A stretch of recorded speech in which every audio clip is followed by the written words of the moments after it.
அதிமுக கதவு மூடிருச்சு. அடுத்து திமுகவா இல்ல தவேகவா?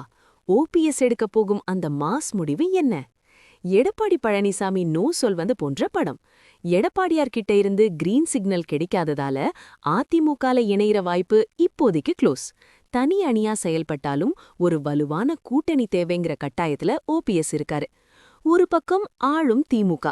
அறிவாலயம் பக்கம் போனா அரசியல் எதிர்காலம் சேஃப்னு ஒரு பேச்சு அடிப்படுது. ஆனா அது தொண்டர்களுக்கு பிடிக்குமா? இன்னொரு பக்கம் தளபதி விஜயின் தவேக. ஏற்கனவே செங்கோட்டையன் தூது விட்டதா செய்திகள் வந்துச்சு. திமுகவை விட தவேக தான் பெஸ்ட் சாய்ஸ்னு ஓபிஎஸ் ஆதரவாளர்கள் நினைக்கிறாங்களாம். தை பிறந்தாச்சு, வழி பிறக்குமா? பன்னீர்செல்வம் யார கை காட்டுவாரு?